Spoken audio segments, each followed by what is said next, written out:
Read the Bible in 1 year with the Treasured Word. August 11th. Nehemiah chapters 1 through 3, verse 14. Nehemiah prays for his people. The words of Nehemiah the son of Hashaliah. It came to pass in the month of Kislev, in the 20th year, as I was in Shushan the citadel, that Hanani one of my brethren came with men from Judah, and I asked them concerning the Jews who had escaped, who had survived the captivity, and concerning Jerusalem. And they said to me, the survivors who are left from the captivity in the province are there in great distress and reproach. The wall of Jerusalem is also broken down, and its gates are burned with fire. So it was, when I heard these words, that I sat down and wept, and mourned for many days. I was fasting and praying before the God of heaven. And I said, I pray, Lord God of heaven, O great and awesome God, you who keep your covenant and mercy with those who love you and observe your commandments. Please let your ear be attentive and your eyes open, that you may hear the prayer of your servant which I pray before you now, day and night, for the children of Israel your servants, and confess the sins of the children of Israel which we have sinned against you. Both my father's house and I have sinned. We have acted very corruptly against you, and have not kept the commandments, the statutes, nor the ordinances which you commanded your servant Moses. Remember, I pray, the word that you commanded your servant Moses, saying, if you are unfaithful, I will scatter you among the nations. But if you return to me, and keep my commandments and do them, though some of you were cast out to the farthest part of the heavens, yet I will gather them from there, and bring them to the place which I have chosen as a dwelling for my name. Now these are your servants and your people, whom you have redeemed by your great power, and by your strong hand. O Lord, I pray, please let your ear be attentive to the prayer of your servant, and to the prayer of your servants who desire to fear your name, and let your servant prosper this day, I pray, and grant him mercy in the sight of this man. For I was the king's cupbearer. Nehemiah sent to Judah. And it came to pass in the month of Nisan, in the 20th year of King Artaxerxes, when wine was before him, that I took the wine and gave it to the king. Now I had never been sad in his presence before. Therefore the king said to me, why is your face sad, since you are not sick? This is nothing but sorrow of heart. So I became dreadfully afraid, and said to the king, may the king live forever. Why should my face not be sad, when the city, the place of my father's tombs, lies waste, and its gates are burned with fire? Then the king said to me, what do you request? So I prayed to the God of heaven. And I said to the king, if it pleases the king, and if your servant has found favor in your sight, I ask that you send me to Judah, to the city of my father's tombs, that I may rebuild it. Then the king said to me, the queen also sitting beside him, how long will your journey be? And when will you return? So it pleased the king to send me, and I set him a time. Furthermore I said to the king, if it pleases the king, let letters be given to me for the governors of the region beyond the river, that they must permit me to pass through till I come to Judah. And a letter to Asaph the keeper of the king's forest, that he must give me timber to make beams for the gates of the citadel which pertains to the temple, for the city wall, and for the house that I will occupy. And the king granted them to me according to the good hand of my God upon me. Then I went to the governors in the region beyond the river, and gave them the king's letters. Now the king had sent captains of the army and horsemen with me. When Sanballat the Horonite and Tobiah the Ammonite official heard of it, they were deeply disturbed that a man had come to seek the well-being of the children of Israel.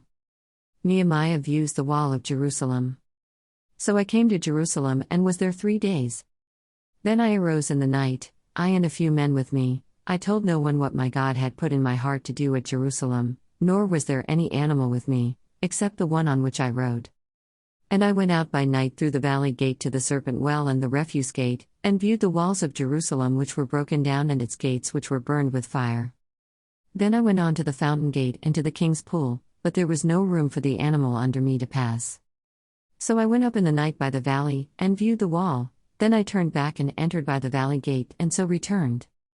And the officials did not know where I had gone or what I had done. I had not yet told the Jews, the priests, the nobles, the officials, or the others who did the work.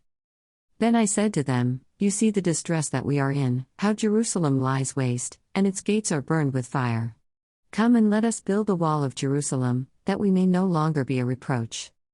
And I told them of the hand of my God which had been good upon me, and also of the king's words that he had spoken to me. So they said, let us rise up and build. Then they set their hands to this good work. But when Sanballat the Horonite, Tobiah the Ammonite official, and Geshem the Arab heard of it, they laughed at us and despised us, and said, "What is this thing that you are doing? Will you rebel against the king?" So I answered them, and said to them, "The God of heaven himself will prosper us, therefore we his servants will arise and build, but you have no heritage or right or memorial in Jerusalem." Rebuilding the wall. Then Eliashib the high priest rose up with his brethren the priests and built the sheep gate. They consecrated it and hung its doors. They built as far as the Tower of the 100, and consecrated it, then as far as the Tower of Hananel. Next to Eliashib the men of Jericho built. And next to them Zachor the son of Imri built. Also the sons of Hasaneah built the fish gate, they laid its beams and hung its doors with its bolts and bars. And next to them Meremoth the son of Uriah, the son of Koz, made repairs. Next to them Meshullam the son of Berechiah, the son of Meshezabel, made repairs. Next to them Zadok the son of Bana made repairs. Next to them the Tekoites made repairs, but their nobles did not put their shoulders to the work of their lord. Moreover Jehoiada the son of Paseah and Meshullam the son of Besodeiah repaired the old gate, they laid its beams and hung its doors, with its bolts and bars. And next to them Melatiah the Jibonite, Jadon the Meronothite, the men of Gibeon and Mizpah, repaired the residence of the governor of the region beyond the river. Next to him Uzziel the son of Harhaiah, one of the goldsmiths, made repairs. Also next to him Hananiah, one of the perfumers, made repairs, and they fortified Jerusalem as far as the broad wall. And next to them Rephaiah the son of Hur, leader of half the district of Jerusalem, made repairs. Next to them Jediah the son of Harumaph made repairs in front of his house. And next to him Hattush the son of Hashabniah made repairs. Malchijah the son of Haram and Hashub the son of Pahath Moab repaired another section, as well as the tower of the ovens. And next to him was Shallum the son of Halahesh, leader of half the district of Jerusalem, he and his daughters made repairs. Hanun and the inhabitants of Zanoah repaired the valley gate. They built it, hung its doors with its bolts and bars, and repaired 1,000 cubits of the wall as far as the refuse gate. Malchijah the son of Rechab, leader of the district of Beth-Haxarim, repaired the refuse gate, he built it and hung its doors with its bolts and bars. 1 Corinthians chapter 7, verses 1 through 24. Principles of marriage. Now concerning the things of which you wrote to me, it is good for a man not to touch a woman. Nevertheless, because of sexual immorality, let each man have his own wife, and let each woman have her own husband. Let the husband render to his wife the affection due her, and likewise also the wife to her husband. The wife does not have authority over her own body, but the husband does. And likewise the husband does not have authority over his own body, but the wife does. Do not deprive one another except with consent for a time, that you may give yourselves to fasting and prayer, and come together again so that Satan does not tempt you because of your lack of self-control. But I say this as a concession, not as a commandment. For I wish that all men were even as I myself. But each one has his own gift from God, one in this manner and another in that. But I say to the unmarried and to the widows, it is good for them if they remain even as I am. But if they cannot exercise self-control, let them marry. For it is better to marry than to burn with passion. Keep your marriage vows. Now to the married I command, yet not I but the Lord, a wife is not to depart from her husband. But even if she does depart, let her remain unmarried or be reconciled to her husband. And a husband is not to divorce his wife. But to the rest I, not the Lord, say, if any brother has a wife who does not believe, and she is willing to live with him, let him not divorce her. And a woman who has a husband who does not believe, if he is willing to live with her, let her not divorce him. For the unbelieving husband is sanctified by the wife, and the unbelieving wife is sanctified by the husband, otherwise your children would be unclean, but now they are holy. But if the unbeliever departs, let him depart, a brother or a sister is not under bondage in such cases. But God has called us to peace.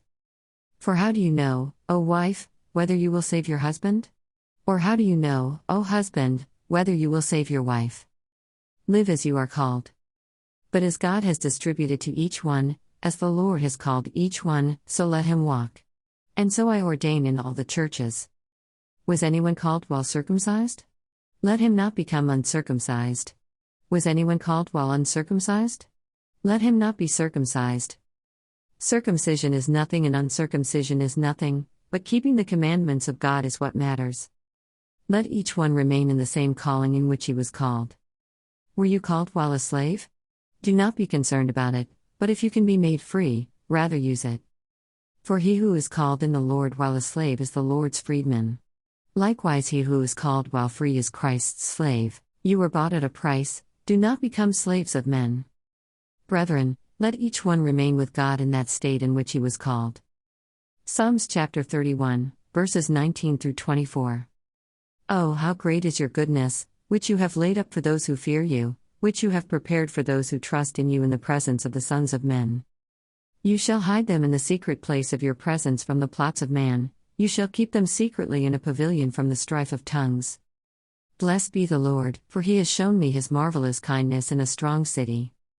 For I said in my haste, I am cut off from before your eyes, nevertheless you heard the voice of my supplications when I cried out to you. Oh, love the Lord, all you his saints. For the Lord preserves the faithful, and fully repays the proud person. Be of good courage, and he shall strengthen your heart, all you who hope in the Lord.